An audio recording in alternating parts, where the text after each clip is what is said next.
चलिए आइए अब हम लोग पढ़ते हैं लीडरशिप के बारे में। While motivation is the process through which employees are made to contribute voluntarily to work, leadership is the ability to persuade and motivate others to work in a desired way for achieving the goals. अब देखिए leader कौन होता है? जो नेता होता है। Motivation में क्या हो रहा है? ये एक प्रोसेस है जिसमें आप एम्प्लॉयज को काम करने के लिए, ठीक है, एम्प्लॉयज अपने से वर्क को कंप्लीट करता है अगर आप उसको अच्छे से मोटिवेट करते हो। लीडर क्या होता है? वो लोगों को कन्विंस करता है, साथ ही साथ उनको मोटिवेट भी करता है ताकि एक अच्छे तरीका से, सही तरीका से वो काम को कर सके और कंपनी का जो गोल्स है, जो ऑब्जेक्टिव है, वो पूरा हो जाए। Thus, a person who is able to influence others and make them follow his instruction is called a leader.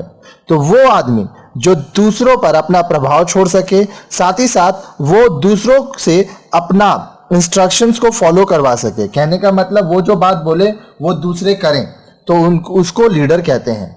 For example, in an organization, the management decides to install some new machines to which the workers are resisting.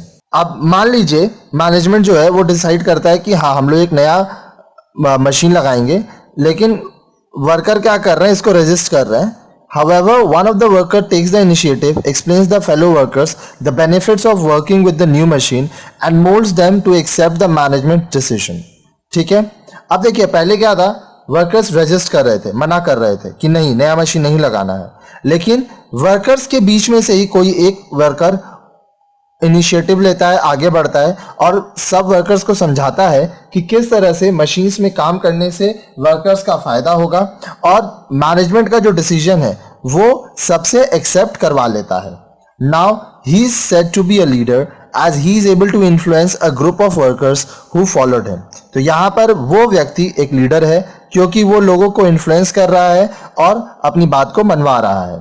In practice, the managers have to guide and lead their subordinates towards the achievement of goals. And so, to be an effective, a manager has to be a good leader. अब देखिए business में क्या होता है, एक manager अपने subordinates, जो लोग उनके नीचे काम कर रहे हैं, उनको गाइड करता है और लीड करता है किस तरफ, ताकि जो गोल्स है वो अचीव हो जाए, जो ऑब्जेक्टिव है वो पूरा हो जाए। तो इसलिए अगर किसी मैनेजर को अच्छे से काम करवाना है तो उसको एक अच्छा लीडर बनना पड़ेगा, उसमें लीडरशिप क्वालिटी होनी चाहिए।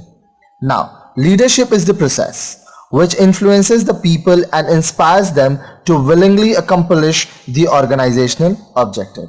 तो लीडरशिप क्या है? ये एक ऐसा जरिया है, एक ऐसा प्रोसेस है जिसमें लोगों को इन्फ्लुएंस किया जाता है, उनको इंस्पायर किया जाता है ताकि जो ऑर्गेनाइजेशन का उद्देश्य है, ऑब्जेक्टिव्स है, वो पूरा हो और वो भी सबके राजी खुशी से। The main purpose of managerial leadership is to get willing cooperation of the work group to achieve the goals.